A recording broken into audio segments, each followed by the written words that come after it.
Hey, this is Tom Jacobs from tdjacobs.com and also healingsuicide.com. I'm an evolutionary astrologer and an energy worker and a channel. And at tdjacobs.com, there are quite a lot of resources to help you along your journey wherever you are, including natal reports and readings, tutoring, all kinds of different things. I'm not going to go through the whole list. But anyway, you should check that out. And this is the first in a series of videos about natal Lilith aspects. So the first thing to say is that I use the true Black Moon Lilith, also called the osculating apogee, not oscillating, but osculating. I'll put the word down here in the video.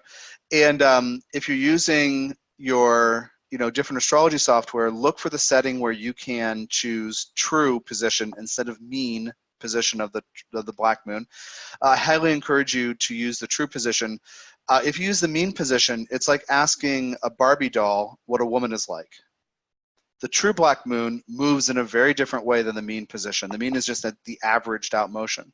So that's the first thing to say. I do have a book on the true Black Moon Lilith called Lilith, Healing the Wild. And I also have the Black Moon Lilith Natal Report. And if you want to know the full details about the true Black Moon in your chart, such as aspects like I'm going to be describing today and in other videos, you can get that through tdjacobs.com on the Natal Reports page. So I deal with Lilith, the true Black Moon Lilith, as the instinctive wild.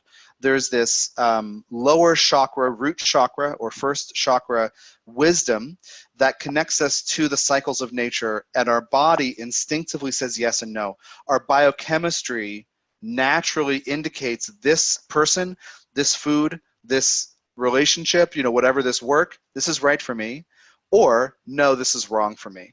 And it's a kind of deep instinctive thing where we can't always explain why.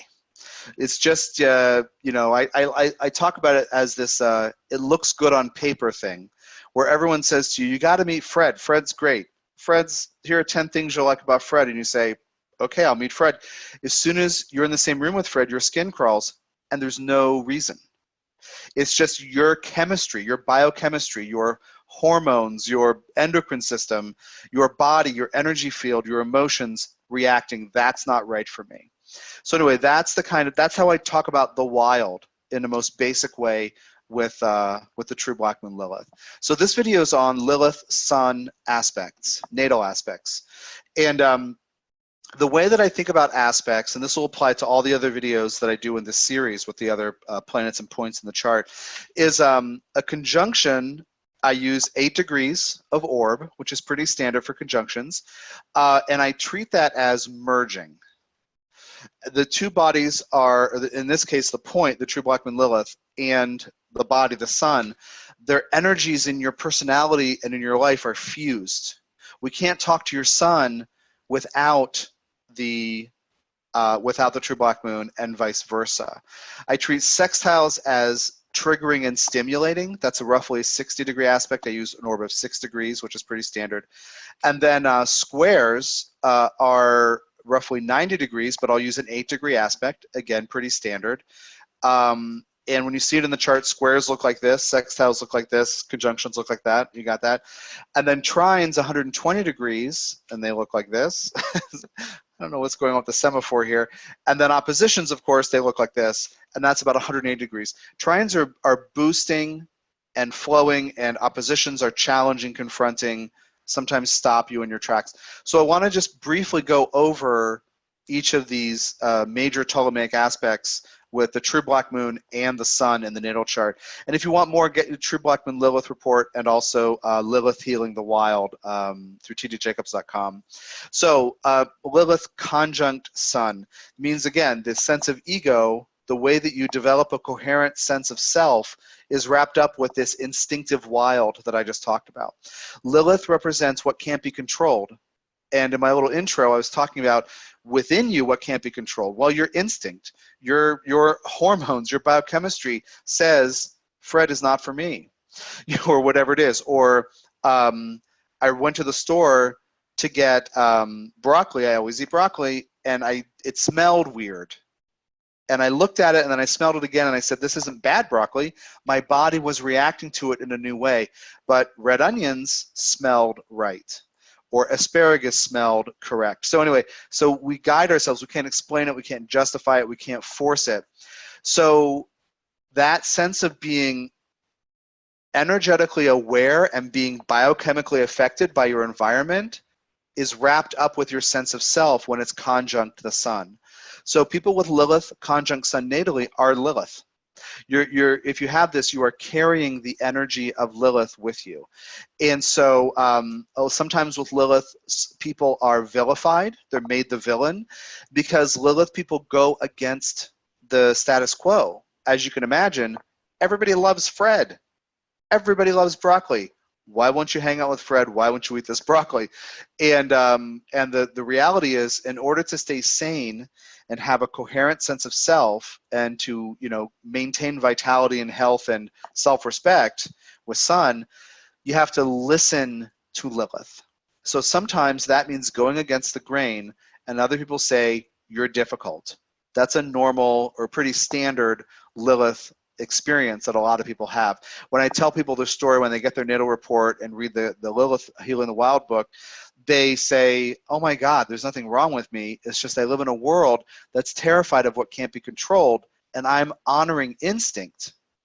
So anyway, that's the idea of the conjunction. You're carrying Lilith energy in the center of your person.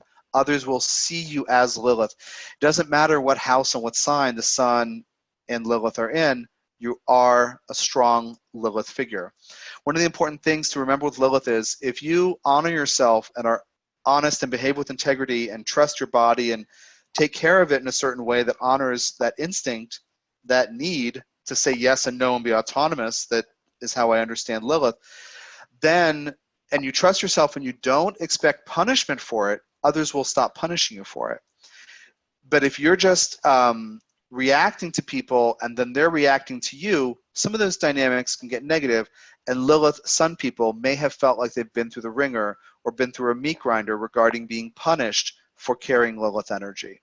So just be aware that if you don't expect, if you trust yourself and are grounded and you're clear, you don't expect punishment, you don't get it. Moving on to the sextile, again, this is roughly 60 degrees, roughly two signs away from each other, and this is a triggering, stimulating aspect. And so that sense of instinctive wild, that root chakra wisdom, that biochemical thing, will trigger your sense of self, and vice versa. So how you develop a coherent sense of self and ego, how you develop opinions, how you express yourself, how you take up space, how you shine, you're going to be naturally with the sextile susceptible to being triggered into expression by that chemical sensitivity. So your relationship with nature, how you respond to foods, whatever, it's not that you're carrying Lilith, it's that you are going to be set off by Lilith, and it can be very creative. There can be a lot of great ideas flying left and right when things in nature or natural things kind of stimulate your creativity and your sense of who you are and your self-expression. So sextile is stimulating and triggering. You can think of sextiles as somebody who wants to get your attention, who's sitting right next to you and is being playful and is poking you in the arm. Hey, hey, hey. You have to respond or you'll go nuts. That's what a sextile is like. Sometimes it's loud, sometimes it's not. It doesn't have to be loud, but the effect is it's like doing this thing. It's like poking you, it's tickling you. Tickling is another thing. You have to respond. And there's that sense of, your Sun will have to respond to Lilith, and your Lilith will have to respond to your Sun. So it's like a feedback sometimes, not a feedback loop. Well, it can be like a loop, but it's more like setting each other off. And like I said, it can be very creative.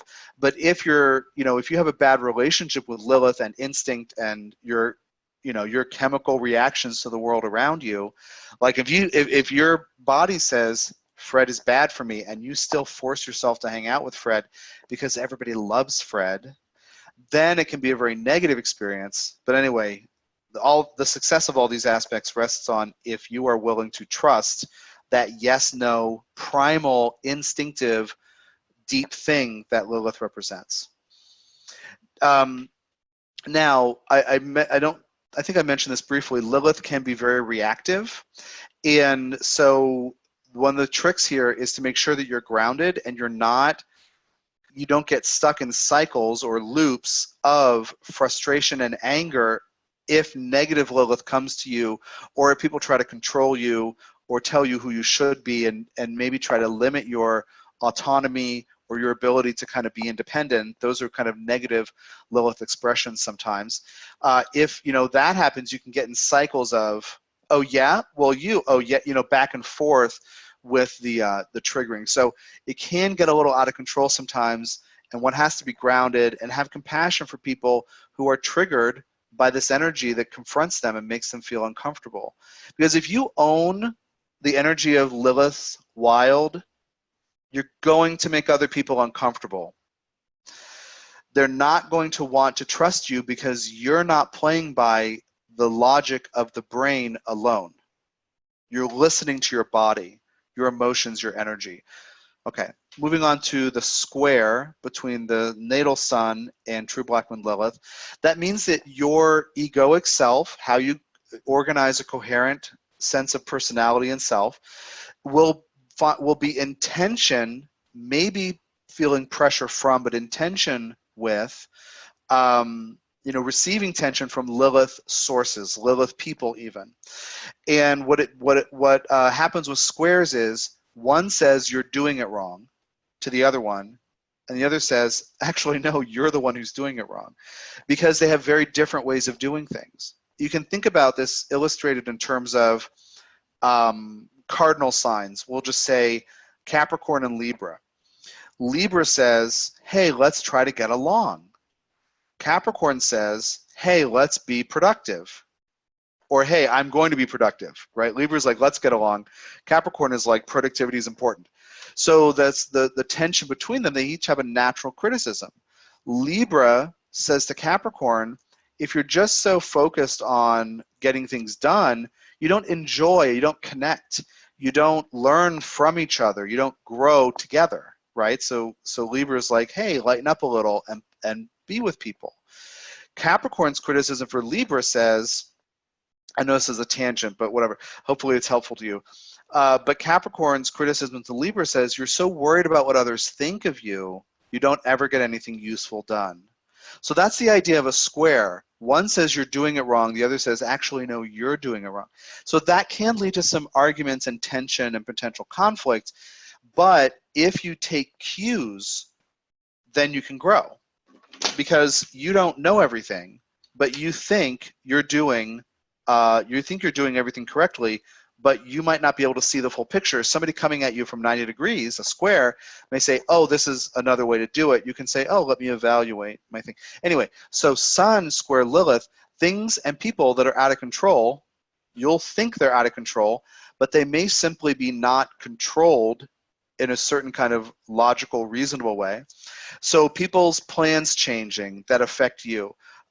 People changing their mind, like you buy broccoli and everyone's coming over for dinner, that one person comes over and says, can't eat broccoli, or whatever, because that person's Lilith, that might seem to get in the way of you conducting your life in a sane way, following through on your plans. So if you have this natal sun square the natal true Black Moon Lilith, you might have a problem integrating this energy at first because it seems to ruin your plans. Your plans. So you want to not have to deal with it. So that's the square. But if you listen to it, instinctive people will tell you there's a different way to do things. Your sun can then take that in and you can expand your toolbox. You can expand your repertoire. Okay. Moving on to the trine between natal sun and true Black Moon Lilith. Trines are boosting and supporting. You can kind of think of them as cheerleading each other. Whatever one is doing, the other says, great job. Keep doing it. That's not always positive. We sometimes assume that sextiles and trines are positive and squares and oppositions are negative. It's not true. Because imagine if you're sitting there being sloppy and lazy. Well, that planet trining you will say, good job, keep it up. And you'll say, oh yeah, same here, keep it up. So it can lead to complacency and laziness, honestly. So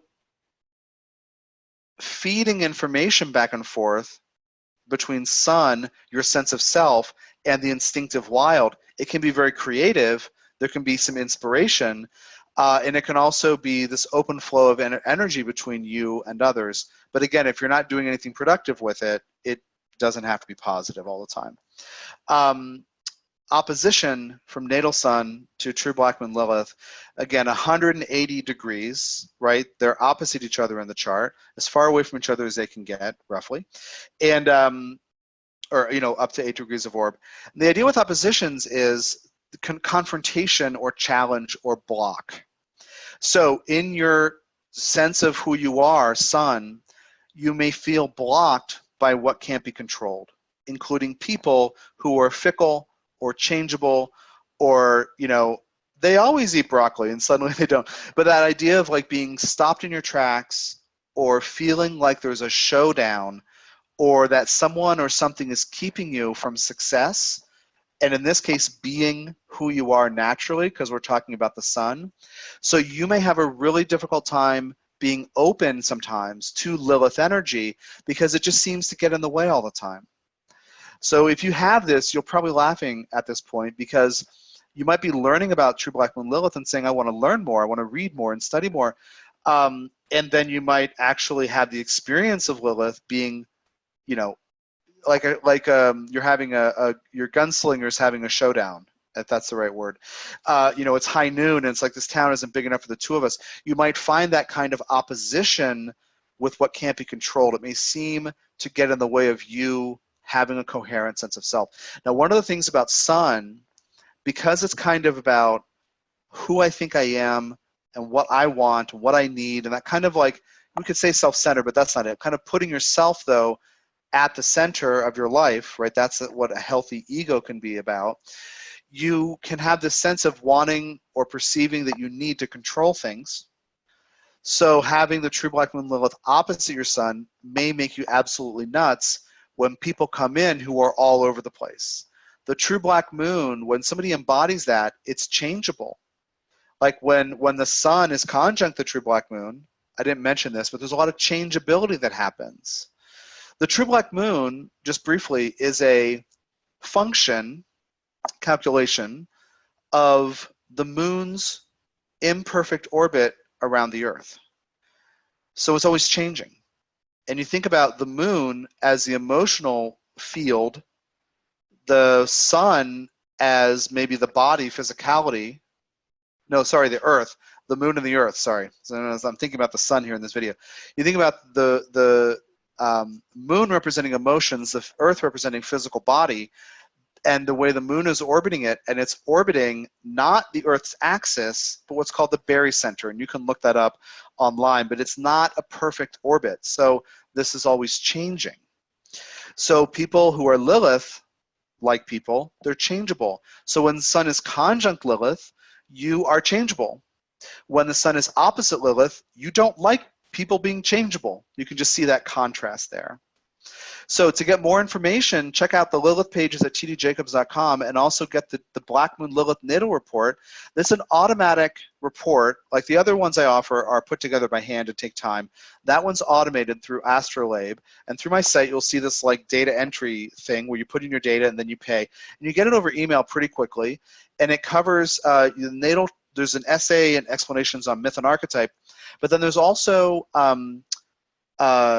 natal house and sign, natal aspects, and then also transits and progressions to your true Black Moon Lilith for the next 5 years. When I did them by hand years ago, I just did 1 year. And I'm so glad that publishing it through Astrolabe has made it 5 years of transits and progressions to them. So I'm excited about that.